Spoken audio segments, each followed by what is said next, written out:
कौन होगा नया चीफ जस्टिस? नाम आज सामने आ जाएगा। नए चीफ जस्टिस की तैनाती के लिए कायम पार्लिमानी कमेटी का पहला इजलास आज होगा।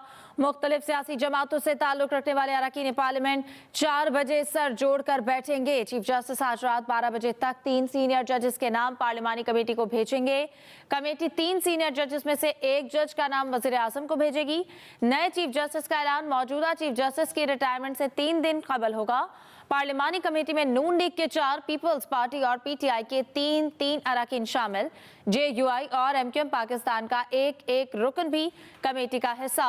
सेनेट से आसिम नसीर तारड़, अली जफर, फारूक एच नाइक और कामरान मुर्तजा नामजद। कौमी असम्बली से नून लीग के ख्वाजा आसिफ, एहसन इकबाल और शाइस्ता परवेज शामिल। पीपल्स पार्टी के राजा परवेज अशरफ, नवीद कमर, पीटीआई के बैरिस्टर गौहर और साहबजादा हामिद रजा शामिल। एमक्यूएम पाकिस्तान ने राना अंसार का नाम दिया। नई आईनी तरमीम के तहत नए चीफ जस्टिस ऑफ पाकिस्तान की तकर्री का अमल शुरू हो गया। कौमी असम्बली सेक्रेटेरिएट ने स्पीकर की मंजूरी से मजलिस शुरा में पार्लिमानी रहनुमाओं के तजवीज़ किए गए 12 अरकान पर मुश्तमिल खसूसी कमेटी की तश्कील का नोटिफिकेशन जारी कर दिया। कमेटी में कौमी असम्बली के 8 अरकान ख्वाजा आसिफ, एहसन इकबाल, शाइस्ता परवेज मलिक, सैयद नवीद कमर, राजा परवेज अशरफ, राना अंसार, बैरिस्टर गौहर, साहबजादा हामिद रजा शामिल हैं। सेनेट से फारूक एच नाइक, आजम नजीर तारड़, अली जफर और कामरान मुर्तजा शामिल हैं। खसूसी पार्लिमानी कमेटी का इजलास आज शाम 4 बजे तलब कर लिया गया, जिसमें चीफ जस्टिस काजी फाइज ईसा की जानिब से भेजे जाने वाले 3 सीनियर जजेस के पैनल का जायजा लेकर 2/3 अक्सरियत से नए चीफ जस्टिस का फैसला किया जाएगा। खसूसी कमेटी नए चीफ जस्टिस के लिए नाम वजीर आजम को भिजवाएगी। वजीर आजम तकर्री के लिए एडवाइस सदर मुमलिकत को भेजेंगे। सदर पाकिस्तान की मंजूरी के बाद नए चीफ जस्टिस का नोटिफिकेशन जारी होगा। नए चीफ जस्टिस 25 अक्टूबर को चीफ जस्टिस काजी फाइज ईसा की रिटायरमेंट के बाद ओहदा संभालेंगे। Waqas Ahmed, Express News, Islamabad. तहरीक इंसाफ की सियासी कमेटी के अहम तरीन इजलास का ऐलान किया जारी। पीटीआई का खुसूसी पार्लिमानी कमेटी के इजलास के मुकम्मल बायकॉट का फैसला। पार्टी पॉलिसी के बरक्स वोट देने वालों के खिलाफ कार्रवाई की मंजूरी। वोट देने वाले अरकान की बुनियादी जमात की रुकनीत मनसूखी समेत तादीबी कार्रवाई पर इत्तेफाक किया गया है। तहरीक इंसाफ की सियासी कमेटी के अहम तरीन इजलास का एलामिया जारी किया गया। पीटीआई का खसूसी पार्लिमानी कमेटी के इजलास के मुकम्मल बाइकॉट का फैसला। कौन होगा नया चीफ जस्टिस? नाम आज सामने आ जाएगा। नए चीफ जस्टिस के तैनाती के लिए कायम पार्लिमानी कमेटी का पहला इजलास आज होगा। इसी पर बात करेंगे। वकास अहमद हमारे साथ मौजूद हैं। जी वकास अहमद, बताइएगा, आज इजलास भी होगा, इस हवाले से क्या तफसीलात हैं आपके पास? जी बिल्कुल, देखें इंतजार की घड़ियां खत्म हो चुकी हैं और नई 26वीं आईनी तरमीम के बाद खसूसी पार्लिमानी कमेटी का जो क़याम अमल में आ चुका है और स्पीकर कौमी असम्बली ने बाज़ाब्ता तौर पर उसका नोटिफिकेशन जारी कर दिया है। और जो खसूसी पार्लिमानी कमेटी है उसका पहला इजलास आज दोपहर 4 बजे होने जा रहा है और इस हवाले से नोटिस भी जारी कर दिए गए हैं। वज़ारत कानून की जानिब से भी चीफ जस्टिस सेक्रेटेरिएट से रब्ता किया गया है और 3 सीनियर नामों के जो पैनल है वो देने की इस्तदा की गई है। लेकिन अभी तक ना तो वजारत कानून और ना ही स्पीकर कौमी असम्बली को बाज़ाब्ता तौर पर सीनियरिटी बेस के पर 3 सीनियर जजेस के पैनल मौसूल हुए हैं। दूसरी जानिब अगर बात की जाए इस कमेटी की तश्कील से मुताल्लिक, तो इसमें जो 4 अरकान हैं वो मुस्लिम लीग नून के हैं, पाकिस्तान तहरीक इंसाफ और पीपल्स पार्टी के 3 अरकान हैं, जबकि जेयूआई फे और एमक्यूएम का एक रुकन इस खुसूसी पार्लिमानी कमेटी का हिस्सा है। आर्टिकल 175A की शिक 3 के तहत ये जो पार्लिमानी कमेटी होगी ये 2/3 अक्सरियत से फैसला करेगी। अगर मौजूदा पोजीशन देखें तो हुकूमत के पास जो हुकूमती इत्तेहाद है उसके पास जो वाज़े तौर पर 2/3 अक्सरियत इस खुसूसी पार्लिमानी कमेटी में मौजूद है। और अगर कोई भी नाम जो यहाँ पर आता है, पैनल आता है, तो जो हुकूमत की जानिब से जो नाम तजवीज़ किया जाएगा, कभी इम्कान यही जाहिर किया जा रहा है कि वही नए आने वाले चीफ जस्टिस ऑफ पाकिस्तान होंगे। लेकिन क्योंकि अभी तमाम तैयारियां सेक्रेटेरिएट में मुकम्मल कर ली गई हैं, इसके साथ साथ जो कॉन्स्टिट्यूशन रूल नंबर 5 है उसकी जो सफाई का अमल भी मुकम्मल कर लिया गया है, क्योंकि ये कॉन्स्टिट्यूशन रूल नंबर 5 ये वही कमेटी रूम है जहां पर न सिर्फ 18वीं आईनी तरमीम का मामला यहाँ पर ज़ेर गौर लाया गया था, बल्कि उसके साथ साथ जो 26वीं आईनी तरमीम के ऊपर जो सियासी जमातों के दरमियान जो मुशावरत थी वो भी इसी कॉन्स्टिट्यूशन रूम में हुई थी। और अब एक नई जो यहाँ पर पेशरफ्त होने जा रही है वो खुसूसी पार्लिमानी कमेटी की जो है बैठक है, और खुसूसी पार्लिमानी कमेटी का अहम इजलास आज 4 बजे इसी कमेटी रूम में होगा, जहाँ पर जो नए चीफ जस्टिस पाकिस्तान की तकर्री से मुतल्लिक मामला को हतमी शक्ल दी जाएगी। ठीक है, वकास अहमद आप हमें इस हवाले से आगाह कर रहे थे। नुमाइंदा खुसूसी हसनात मलिक ने हमारे ज्वाइन किया है, उनसे बात करेंगे। हसनात, बताइएगा सबसे पहले तो जो प्रोसेस होने जा रहा है, नए चीफ जस्टिस के तकर्रुर का आज इजलास भी है, इस हवाले से क्या अपडेट्स हैं, क्या लग रहा है इस सारे प्रोसेस के हवाले से? देखिए जी, इस हवाले से बड़ी डेवलपमेंट तो ये हुई कि पीटीआई की पॉलिटिकल कमेटी ने ये फैसला किया कि हमारे जो मेंबरान हैं वो शिरकत नहीं करेंगे। उस हवाले से मेरी सेनेटर अली जफर जिनको पार्टी ने नामजद किया था उनसे बात हुई, तो वो बड़े उनका कंसर्न था कि हमें जाना चाहिए, हमें मीटिंग अटेंड करनी चाहिए।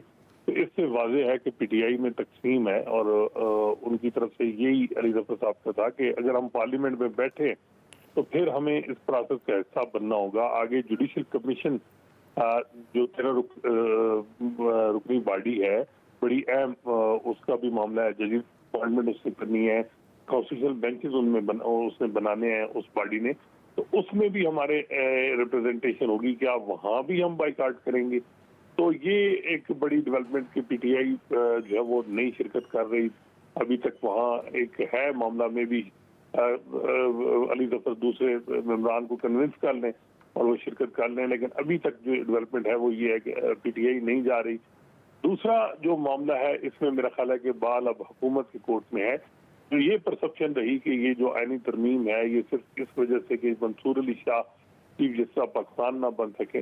अब जब कॉन्स्टिट्यूशनल बेंचेस रहेंगे और प्रिजाइडिंग जज वो कॉन्स्टिट्यूशनल बेंच में उसका रोल होगा, तो फिर क्या चीफ जस्टिस मंसूर अली शाह जो है उनको चीफ जस्टिस की राह में रुकावट बनी जाएगी या उनको जो है वो आज नामजद कर दिया जाएगा। वैसे गालिब इम्कान ये है कि अब जब चीफ जस्टिस के पास पावर ही नहीं है तो मंसूर अली शाह जो है वो उनको जो है वो नामजद कर दिया जाएगा। लेकिन कुछ हुकूमत का एक तबका जो है और कुछ अराकीन जो ये समझते हैं कि मंसूर अली शाह जो है वो उनको नहीं होना चाहिए, उसकी वजह वो जो है वो 12 जुलाई का फैसला है जिसमें रिजर्व सीट उन्होंने ये अनाउंस किया था कि पीटीआई को मिलनी चाहिए। तो इस वक्त ये अब देखना है कि हुकूमत के जो 8 2/3 उनको हासिल है, इसमें पीपल्स पार्टी के भी 3 मेंबर हैं कमेटी में, तो अब देखते हैं कि वो क्या फैसला करते हैं। लेकिन मेरा ख्याल है कि पीपल्स पार्टी का रोल बहुत इम्पोर्टेंट होगा। पीपल्स पार्टी के जो 3 अरकान हैं वो जो फैसला करेंगे उधर ही मामला जाना है। अब पीटीआई के 3 अरकान ने जो वो यानी वो शिरकत नहीं कर रहे, तो और JUIF के कामरान मुर्जा है, तो ये अब 9 रुकनी कमेटी बन गई है। इसमें वाज़ेह हुकूमत को बदतरी है। तो अब देखते हैं कि हुकूमत इस पे क्या फैसला करती है। बगैर ये लग रहा है कि ये आज जो इस पे बहुत ज्यादा एक क्रिटिसिज्म हो रहा है हुकूमत पे कि ये जो प्रोसेस इसमें एग्जीक्यूटिव रोल ज्यादा पड़ गया, तो ये टेस्ट है हुकूमत का कि क्या वो फेयरली एक्ट करते हैं या यहाँ भी वो अपना कोई हमख्याल ही चीफ जस्टिस नामजद करते हैं। जी ठीक है, बहुत शुक्रिया। नुमाइंदा खुसूसी हसनात मलिक ने हमें वक्त दिया। चीफ जस्टिस पाकिस्तान काजी फायज ईसा आज चैम्बर वर्क पर चले गए। जराये के मुताबिक जस्टिस मंसूर अली शाह का बेंच कमरा अदालत नंबर 1 में मुंतकिल कर दिया गया। चीफ जस्टिस पाकिस्तान काजी फाइज ईसा चैम्बर वर्क के दौरान फैसले लिखेंगे। चीफ जस्टिस पाकिस्तान काजी फाइज ईसा आज चैम्बर वर्क पर चले गए। जराये के मुताबिक चीफ जस्टिस मंसूर अली शाह का बेंच कमरा अदालत नंबर 1 में मुंतकिल। सुप्रीम कोर्ट में 26वीं आईनी तरमीम को चैलेंज कर दिया गया। सुप्रीम कोर्ट से 26वीं आईनी तरमीम कलअदम करार देने की इस्तेदा मोहम्मद अनस नामी शहरी ने आईनी दरखास्त दायर की। 26वीं आईनी तरमीम के खिलाफ दरखास्त में विफाक को फरीक बनाया गया है। सुप्रीम कोर्ट में 26वीं आईनी तरमीम को चैलेंज कर दिया गया।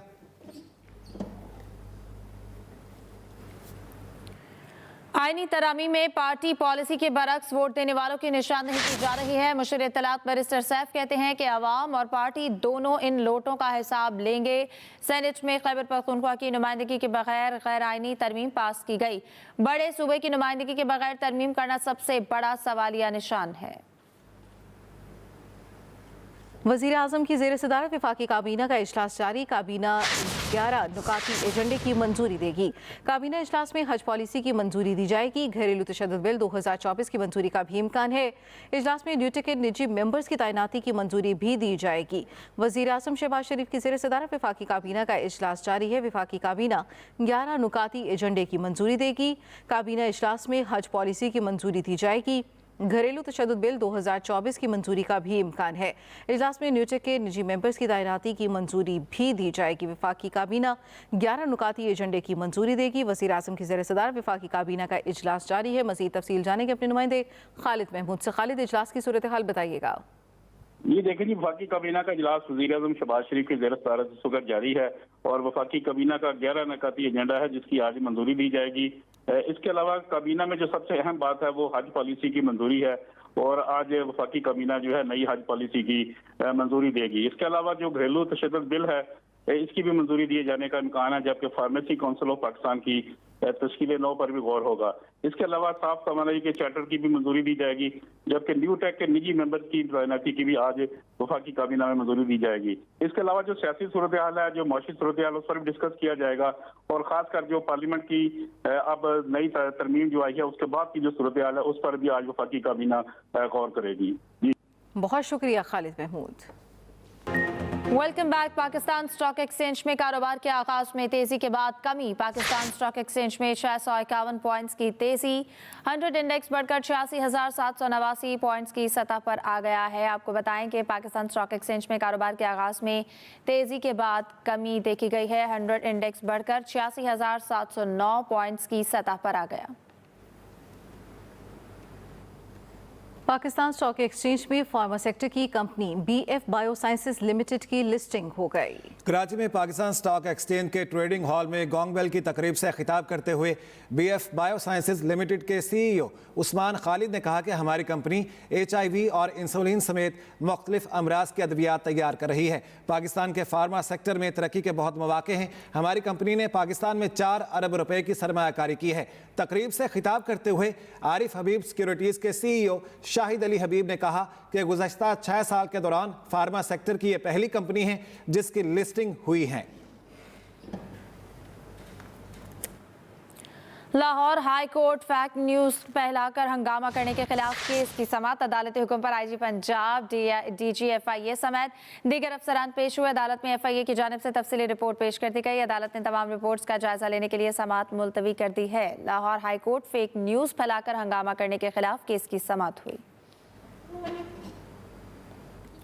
वज़ीर आला सिंध से ईरान के कौंसल जनरल हसन नौरीन और vice consul general Ali Khusro की मुलाकात। तर्जुमान के मुताबिक मुलाकात में 2 तरफ़ा ताल्लुकात, बाहमी दिलचस्पी के उमूर और तिजारत के फ़रोग पर बातचीत हुई। वज़ीर सिंध मुराद अली शाह ने कहा, ईरान के साथ हमारे तारीख़ी और सक़ाफ़ती ताल्लुकात हैं।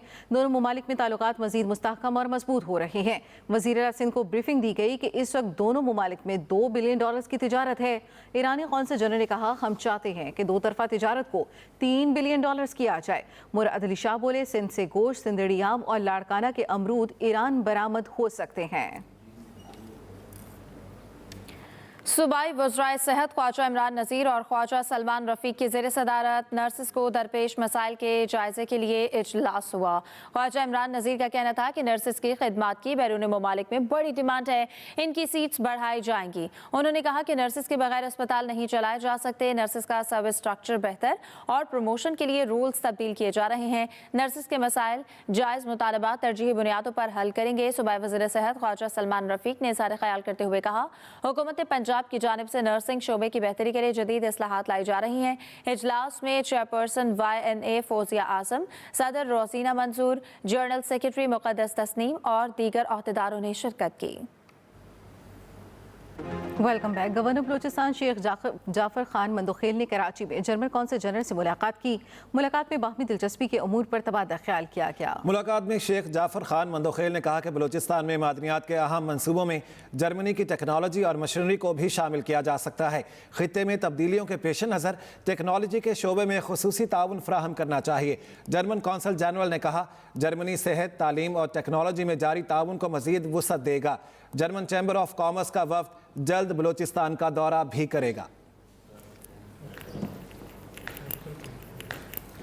खेल के मैदान से आपको बताते हैं टेस्ट सीरीज अपने नाम करने का मिशन। रावलपिंडी में पाकिस्तान और इंग्लैंड की टीमों की भरपूर प्रैक्टिस। पाकिस्तान का दूसरा और इंग्लैंड का आज पहला प्रैक्टिस सेशन। मजीद तफसील जाने के अपने नुमाइंदे जुल्फिकार बेग से बताइएगा। जुल्फिकार जी, रावलपिंडी के शायरी जो पिंडी बॉयज के नाम से दुनिया भर में मशहूर है, क्रिकेट के बहुत ही ज्यादा फैंस हैं और बेताबी से इंतजार कर रहे हैं रावलपिंडी में जो मैच होने जा रहा है। और पाकिस्तान के साथ वो पूरी उम्मीद है पूरी कौम की कि पाकिस्तान की टीम तीसरे टेस्ट मैच में भी इंग्लैंड की टीम को काबू करने में कामयाब हो जाएगी।